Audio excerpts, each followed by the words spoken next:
J'espère que vous allez bien. On se retrouve aujourd'hui pour un nouveau cours. Alors, Baruch Hashem aujourd'hui, peut-être que vous le verrez en décalé, mais nous sommes Rosh Chodesh. Alors, on va commencer à s'intéresser un petit peu à la période de Rosh Hashanah, de Kippour, parce qu'on a un mois devant nous. Alors, les Bnei Sfaradim, ils commencent à faire les Sichot. Nous, les Bnei Ashkenazim, on commencera la semaine avant Rosh Hashanah, Bezrat Hashem.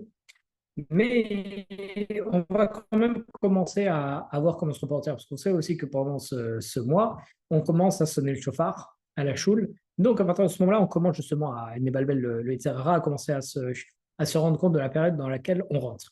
Alors, je suis tombé sur un sefer extrêmement intéressant qui s'appelle To be a Mensch. Comment être un mensch? Alors, un mensch en yiddish, c'est un homme, mais un vrai homme, quelqu'un qui a des midot, des qualités, qui se comporte bien, qui fait attention aux autres, qui est généreux, etc.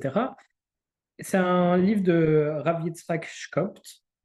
Et ce qui est extrêmement intéressant en réalité dans ce sefer, c'est que dans les premiers chapitres, il parle de la relation Ben Adam Lachavero entre un homme et son prochain, et comme quoi il faut il faut veiller, c'est très important de bien veiller à bien faire les hommes Ben Adam Lachavero, parce que souvent, on fait plus attention au Ben Adam Lamakom, on tenu et à Kadosh Baruch Hu, de toutes les mitzvot par rapport au service divin, à la prière, etc. Faire en sorte de bien faire attention.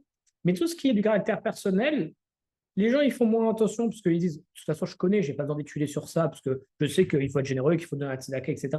Mais en réalité, après, il y a beaucoup de choses auxquelles on ne fait pas attention, Chazé Shalom. On peut blesser les autres en disant, bon, c'est pas grave, non, mais c'est rien du tout. De toute façon, ça va lui passer, ça l'a un petit peu blessé, ou bien en réalité, il a rigolé, ça lui a rien fait. Il faut savoir que ce sont des mitzvot, ce sont des commandements qu'on retrouve aussi dans les 10 commandements. Donc, comme dans Kaved et Tamera et Timera, dans le fait de respecter ses parents. Donc, il faut faire extrêmement attention parce que c'est aussi important, voire plus important que les mitzvot ben Olam Makom, que les mitzvot face à Kadosh Baruch Hu, d'ailleurs la plupart des mitzvot qu'on a. Le Rav, il commence en racontant une histoire qui était justement la veille de Sukkot. Donc en réalité, c'est dans un mois et demi, donc on voit que ça en plus plutôt d'actualité. Donc il raconte dans l'histoire que tout le monde était très excité à l'approche de la fête. Et c'était un jeune étudiant au collège, donc il était marié, il étudiait au collège à l'époque. Et il allait vers la maison de Rav Shalom Eisen dans le Beis Din de Tzedek de Eida Haredich pour justement lui montrer un étrog qu'il comptait acheter. Vous avez l'habitude, il y avait une longue queue devant la maison du rabbi pour justement montrer son étrog au rabbi pour voir s'il est bien caché, quel est le plus bel étrog pour faire la fête, etc. etc. On sait qu'on a la mitzvah toujours d'enjoliver une mitzvah. Et notre cas le plus classique, c'est lorsqu'on a un étrog, on essaie toujours d'acheter le plus bel étrog pour Sukkot. Et donc, dans toute la ligne des personnes qui attendaient pour montrer son étrog au Rav, il y avait un jeune homme qui était absolument émerveillé du étrog qu'il avait réussi à acheter. C'était un véritable diamant, un véritable joyau. Il le montrait à tout le monde. C'est vrai que son étrog était absolument magnifique. Donc, il l'attendait impatiemment pour pouvoir aller voir le Rav pour lui montrer sa beauté et savoir ce qu'en pense le Rav. Et donc, le Rav, il prend le étrog,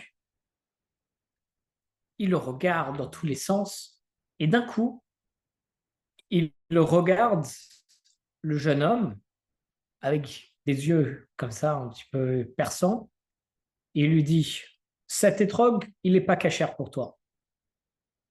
C'est-à-dire quoi, il n'est pas cachère? D'abord, l'homme, il avait trouvé le plus bel étrog, donc c'était un mec qui n'avait aucune imperfection. Et en plus, il n'est pas cachère pour toi. C'est-à-dire comment ça? Il serait cachère pour une personne, il n'est pas cachère pour une autre personne.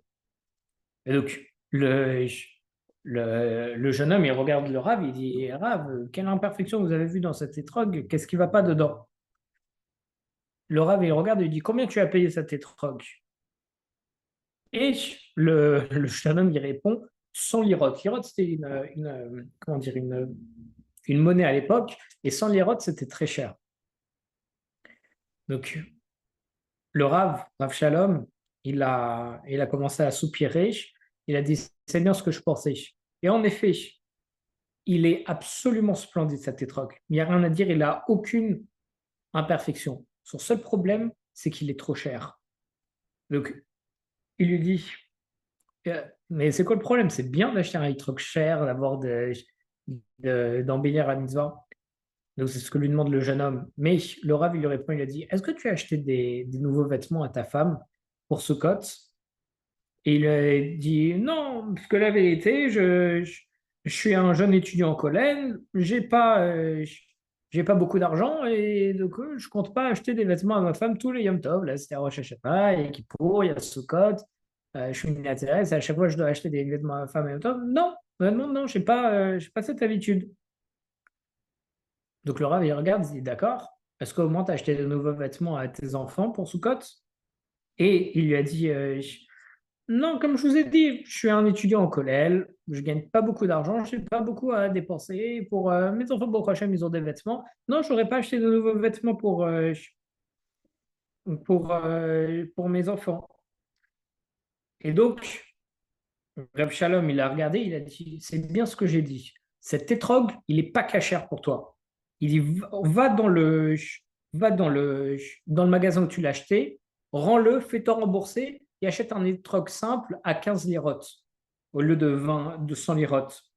Et avec les 85 lirotes qui vont rester, tu vas aller acheter des nouveaux vêtements pour ta femme et pour tes enfants pour justement augmenter leur joie pour Yom Tov, comme c'est écrit dans le Shulchan Aruch, dans Orach Chaim, au 529, Seif Beis, Seif 2. Donc en réalité, c'est quoi le lien de toute cette histoire qui est absolument étonnante? C'est qu'en réalité, on a l'habitude de, comme on a dit au début du cours, vouloir faire les mitzvot ben Adam la makom, avoir un bel étrog, faire bien Sukkot, etc., plus que les mitzvot ben Adam la chavero. Mais en réalité, on est totalement sur un déséquilibre parce que on n'a pas, ce jeune homme n'avait pas beaucoup d'argent, il est au collège, il n'a pas beaucoup d'argent, il achète un étrog plutôt que d'acheter des vêtements pour sa famille, des nouveaux vêtements. On ne dit pas que sa famille avait besoin de vêtements, Vadaï, s'ils avaient besoin de vêtements, il leur aurait acheté. Mais des nouveaux vêtements pour les emplir de joie pour les fêtes. Mais non, ce qu'il a préféré faire, c'est s'acheter un bel étrog, ce qui est une belle chose. Mais on doit faire d'abord passer le Ben Adam la Chavero. On doit avoir un étrog. Alors achète un étrog normal et achète des vêtements à ta famille. Donc en plus de voir à quel point c'est important les Ben Adam la Chavero, on apprend en même temps qu'il faut acheter des vêtements à sa femme pour les fêtes et à ses enfants. Moi, malheureusement, je n'ai pas encore cette mitzvah, mais pour ceux qui nous écoutent, il faut savoir que c'est une mitzvah, c'est écrit dans le Shulchan Aruch, c'est une halakha même. Donc, le Rav, il commence à développer un petit peu maintenant en disant que justement ce phénomène de négliger les mitzvot interpersonnels, Ben Adam la Chavero, c'est pas limité à une personne qui connaît pas les halachas ou bien qui n'est pas expérimentée. Mais en réalité, même dans les personnes très religieuses qui apprennent la Torah, qui apprennent la halacha, même ce genre de manque dans les mitzvot Ben Adam la Chavero, ça peut se trouver. Et en fait, très souvent, c'est le même genre de personnes qui vont toujours consulter un rabbi, même sur les tout petits détails concernant la halakha pour savoir si telle chose elle est bien faite, etc. Donc, ce genre de personnes qui vont voir les rabbis pour le moins de petits détails de leur vie pour la halakha, bah, ces mêmes personnes, ils décident d'eux-mêmes, ils vont jamais voir un rabbi en tout ce qui concerne les misot ben adam achaverot, parce qu'ils se disent, bon, ça c'est compliqué, c'est de la halakha, etc. Je vais demander, tout ce qui est ben adam achaverot, bah, en réalité c'est naturel, c'est psychologique, on vit tous ensemble, donc je sais ce qu'il faut faire, je sais ce qu'il ne faut pas faire. Mais non, au contraire, on ne se rend pas compte, justement, c'est pas les personnes les moins expérimentées en halakha, etc., qui font le plus de fautes, c'est pas forcément elles, c'est n'importe quelle personne. Et il faut consulter un rabbi. Rabbi, cette personne m'a énervé. Est-ce que j'ai le droit de m'énerver en retour? Parfois on a le droit, parfois on n'a pas le droit. Il ne faut pas répondre instinctivement et en se disant je me suis énervé, mais comme ça lui apprendra, c'est une leçon et donc c'est une mitzvah. Non, j'en sais rien. Il y a des halakhot pour ça. Et justement, il y avait un grand rabbi en Israël qui a défini cette dualité qu'on voit entre justement ces personnes qui, d'un côté, ils sont super stricts sur le Ben Adam Makom, d'un autre côté, pas du tout stricts sur Ben Adam Chavero. Il dit qu'il y a des attitudes entre un homme et un Kadosh Baruch Hu qui sont, qui ne sont pas à 100% permises et donc elles sont totalement prohibées. Eh bien, il y a aussi Alors, pour ces personnes qui ne font pas attention, pour eux, il y a quand même il y a des comportements qui, par la halakha, elles sont totalement interdites, mais ils se les permettent. Donc, tout ce qui est Ben Adam la Makom, quand c'est totalement interdit, par exemple, manger du porc, bah, on se l'interdit. Mais Ben Adam la Chavero, quand quelque chose est totalement interdit, comme frapper une personne ou ce genre de choses, et ben alors les gens ils se le permettent en disant si, si, j'ai le droit parce que ça permet d'éduquer, etc. Non, Guy te dit que tu as le droit, il n'y a que dans certaines conditions, et encore, et rien n'est évident.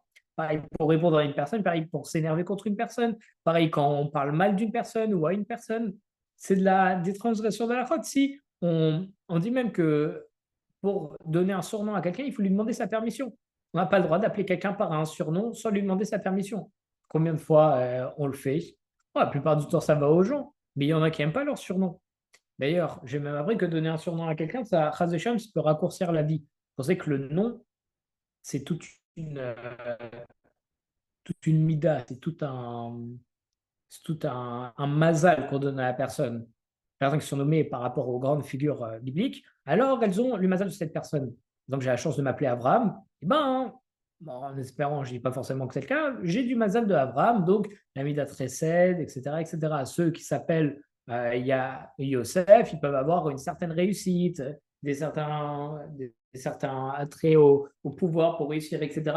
Bon, ça dépend de chaque personne, mais il faut savoir que on a des méthodes. Et donc, raccourcir en donnant un surnom, on modifie le mazal, on le rectifie, etc. Il n'y a rien d'évident.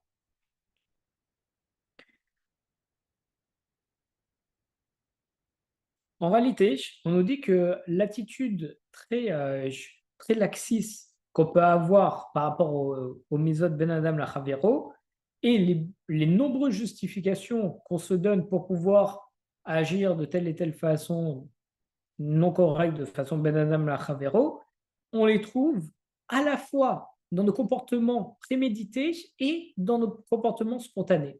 Et que malheureusement, et surtout ça quand c'est spontané, c'est-à-dire on est une situation, on s'énerve, on crie, ça, entre guillemets, on peut comprendre pourquoi on a crié, bien que ce soit inavéral, c'est interdit. Mais on peut comprendre ce que c'est spontané. Mais il y a même des cas où c'est prémédité, où on a réfléchi à la chose et on a fait la chose, c'est pas si spontané. Et ben, il y a des cas aussi comme ça où c'est interdit. Parce qu'en réalité, avoir un manque de considération et de respect pour les autres personnes, on peut le trouver dans notre routine de tous les jours. Par exemple, un jour, à certaines occasions, on profite, on utilise la dignité de quelqu'un comme un tremplin pour soi-même. Et on dit que c'est une mitzvah et qu'on gratifie à Kadosh Baruch Hu. Comme quoi, par exemple, on, euh, on, on appuie un défaut de quelqu'un pour dire que nous, on est bon. Je dis n'importe quoi, on parle avec des amis, on dit oui, bah moi j'ai fait mes devoirs, pas comme toi, hein. Tu vois, on abaisse quelqu'un pour s'augmenter soi-même. Et ça, c'est très grave, c'est totalement interdit de faire ça. C'est du lachon hara, en plus ça lui cause une honte, etc. C'est totalement interdit. Mais ça arrive souvent. Ou bien, oui, moi j'arrive à faire ça. Pas vrai, moi je suis sous-entendu, toi tu n'arrives pas à faire ça. Et ça, en réalité, c'est totalement interdit. Et c'est de la halakha. Ça a le même niveau, voire plus haut, parfois plus bas, ça dépend quelle halakha, mais que manger pas cachère, ce genre de choses. C'est extrêmement grave. On se dit, mais non, ça va, en réalité, ça lui fait pas de mal, c'est classique, on parle. Non, shalom, c'est totalement interdit. On s'en rend pas compte. D'ailleurs, il y a un point que j'adore relever, c'est on. Rachamim me pose la question pourquoi est-ce que le tzaddik, la lettre tzaddik, elle a eu le mérite de s'appeler tzaddik. Le tzaddik, on sait que c'est le nom d'un juste. Alors on dit pourquoi est-ce qu'elle a le mérite de s'appeler tzaddik? Parce qu'en réalité, c'est une base avec un vav un petit peu incliné qui soulève un yud. Un yud, c'est quoi? C'est un yid, c'est un juif. Et donc, parce que c'est une lettre qui va augmenter le juif, qui va le mettre au-dessus. C'est ça le but du tzaddik, c'est d'élever tous les juifs. D'ailleurs, on dit c'est quoi un bon leader? Celui qui crée d'autres leaders. Pas juste celui qui s'occupe des autres, celui qui élève les autres et qui crée les autres. Oh, les Chachamim nous ont posé la question. Le Aleph, c'est la même chose. C'est aussi une barre comme ça, une base avec une barre, et qui soulève un yid, qui soulève un yud. Mais ce qu'il y a de différent, c'est que le Aleph, il y a aussi un yud en bas. On voit le Aleph, il est écrit comme ça, avec un yud ici, un yud ici. Et donc, en fait, le Aleph, il soulève un yud, oui, mais en s'appuyant comme base sur un autre yud. Et ça, c'est le juif qui augmente certains juifs, mais en s'appuyant et en écrasant d'autres juifs. Et ça, c'est interdit. C'est pour ça que le Aleph Ça s'appelle le Aleph, et le tzaddik, c'est pour ça que c'est le tzaddik qui a eu le mérite de s'appeler tzaddik. On raconte une histoire que on est un vendredi, bientôt à l'arrivée de Shabbat, et la synagogue, elle commence à se remplir de plus en plus par tout le monde qui est habillé en vêtements de Shabbat, qui est prêt à recevoir Shabbat. Et lorsqu'il y a pile le minyan qui arrive, alors le Chazan commence à faire Kabbalat Shabbat. Et d'un coup, on entend dans la Sina quelqu'un qui crie Mouksé, Mouksé, Mouksé. Mouksé, c'est une halakha midarabanan, c'est une loi qui a été édictée par nos sages qui interdit de toucher des objets qui sont interdits Shabbat. Par exemple, je n'ai pas le droit de toucher un stylo Shabbat parce que je n'ai pas le droit d'écrire, donc on appelle ça Mouksé. Ouais, il y a plusieurs types de Mouksé, Mechaman Goufo. On ne va pas rentrer dedans, des objets qu'on n'a pas l'habitude de bouger, comme des tableaux, etc. Des objets chez Malacha et Soura qu'on n'a pas le droit d'utiliser pendant Shabbat, comme le stylo, etc. etc. Donc les sages, ils ont appelé ça Mouksé. Ils ont créé une loi, mais encore une fois, c'est une loi qui vient des sages, pas de la Torah directement. Donc dans la Sina, il y a quelqu'un qui crie Mouksé, Mouksé, Mouksé, et qui montre, qui crie en réalité sur quelqu'un d'autre de la Sina, parce qu'il avait un objet dans sa main qui était mouxé pendant Shabbat. Et donc le gars, devant toute la synagogue, il crie, il dit c'est mouxé ce que tu as dans les mains, c'est interdit. Et là, Shabbat, il commence à rentrer, et cette personne, elle se sent extrêmement embarrassée, et le Khazan, il essaye de quand même continuer de faire Kabbat Shabbat pour pas que tout le monde se focus trop sur cette histoire.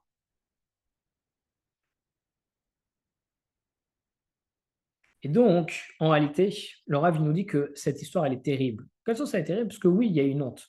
Mais ce qui est vraiment terrible, c'est que Shabbat n'était même pas encore rentré.